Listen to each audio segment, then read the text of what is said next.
Bonjour. Il faut qu'un ambassadeur européen s'y fasse tuer pour que, tout à coup, soudain, brusquement, le reste du monde se souvienne que le Kivu subit une guerre meurtrière depuis des années. Pourtant, la mort est quotidienne dans cette région. Des civils sont tués par centaines, des femmes violées, saccagées, des enfants enlevés et mis en esclavage. Les chiffres sont énormes. Les hommes, les femmes, les enfants meurent à une cadence que même des concepteurs de jeux vidéo n'auraient pas osé imaginer. L'Est de la RDC, composé du Nord Kivu, du Sud Kivu, de l'Ituri et du Parc national des Virunga, est un territoire où des milices armées, financées par les États voisins, notamment le Burundi, l'Ouganda et le Rwanda, sèment la mort, la violence et la désolation pour s'approprier des richesses du sol et surtout du sous-sol. C'est ainsi qu'un pays comme le Rwanda peut se retrouver premier exportateur de coltan alors que la grande majorité des réserves mondiales de ce minerai se trouvent en RDC. Un peu comme le Burkina Faso s'était retrouvé grand exportateur de cacao au temps où la rébellion de Guillaume Soro avait coupé en deux la Côte d'Ivoire, premier pays producteur. Lors d'un recensement effectué récemment, on a compté 122 différents groupes armés à l'est du pays. 122. Au Congo, il y a eu 700 morts du Covid en 2020, mais sur la même période, dans le pays où béni est maudit, rien que dans la province de l'Ituri, la milice ougandaise ADF a tué 849 civils et enlevé 534 personnes, dont 457 sont toujours portées disparues. Ça, ce sont seulement les chiffres régionaux d'une milice sur un an. Il y en a 122. Toutes plus barbares les unes que les autres. Je vous laisse faire les calculs. Et pendant que les puristes se disputent sur le fait de savoir si on doit qualifier ces millions de morts de génocide ou pas, l'hécatombe continue. Les conflits ethniques ou communautaires entre Banyamulenge contre les Maïmaï ou bien entre les Lendu et les Ema sont des exemples, sont attisés et exploités pour des guerres économiques. Je vous l'ai dit dans ma dernière vidéo, dont je vous mets le lien en haut. Nos guerres, nos conflits sont leur business.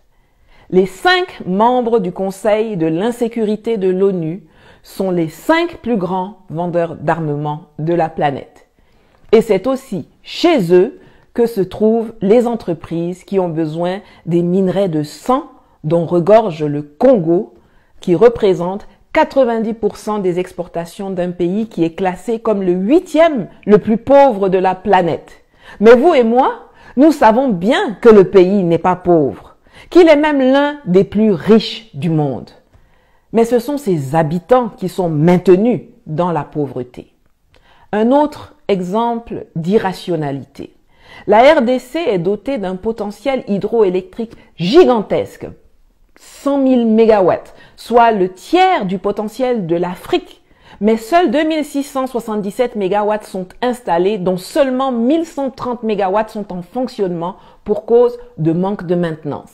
Et c'est comme ça que seuls 9% de ses habitants ont accès à l'électricité. C'est à se taper la tête contre un mur. Si c'était 3 collaborateurs locaux de l'ambassade d'Italie qui étaient décédés, ça n'aurait pas fait les grands titres. Ça aurait été business as usual. Dans notre monde sans pitié, tant que les morts sont des noirs, c'est pas grave. Ça compte pas trop. Ils sont comme ça, les Africains, toujours à se faire la guerre ou bien à mourir de famine. L'essentiel n'est-il pas qu'ils n'arrivent jamais en Europe? Alors qu'ils meurent dans les forêts du Congo ou bien au fond de la Méditerranée, c'est kiff-kiff, bourricot.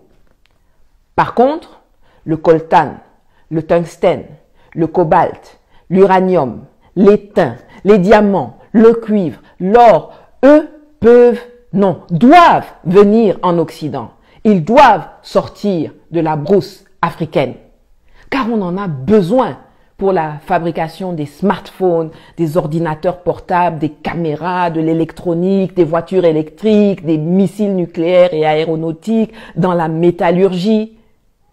80% des réserves mondiales du coltan sont situées au Congo et 60% du cobalt mondial est extrait de mines artisanales congolaises où souvent des enfants creusent à la main et où parfois des tunnels s'effondrent en les tuant ou en les mutilant pour qu'ailleurs dans le monde, des gens puissent avoir des gadgets comme la caméra qui filme cette vidéo. La différence, c'est que certains sont conscients du sang qui coule sur les mains de Apple, Google, Tesla, Samsung, Bayer, Sony, Huawei et compagnie, et d'autres l'ignorent ou font semblant de l'ignorer. Mais maintenant, vous qui regardez là, vous ne pouvez plus l'ignorer. Je sais qu'en Afrique, beaucoup n'aiment pas lire, mais je vous suggère quand même une bande dessinée intitulée Kivu, que j'avais acheté peu avant mon expulsion, dont je vous mets le lien en commentaire ou dans la boîte de description, qui raconte avec une réalité saisissante la situation dans l'est du Congo et les relations sanglantes qui lient les monsieur propres occidentaux avec les monstres tueurs de la forêt équatoriale. Mais la communauté internationale dit qu'elle a déjà tant fait pour les Congolais.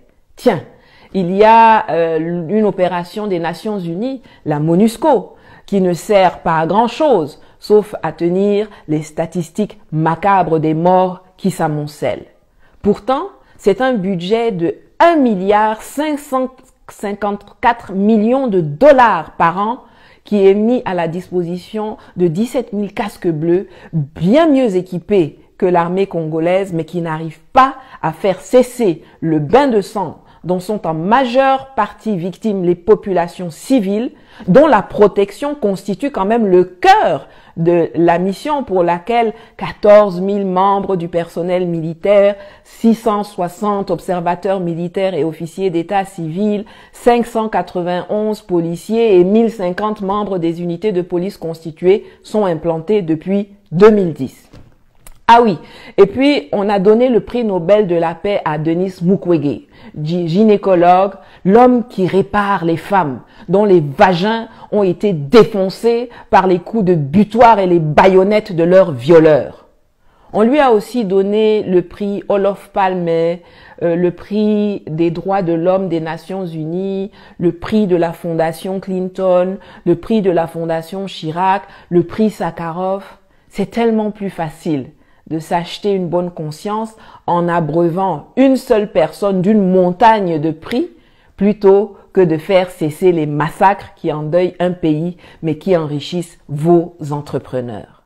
La RDC a la possibilité de devenir la Chine de l'Afrique. En termes de puissance démographique, c'est 100 millions d'habitants.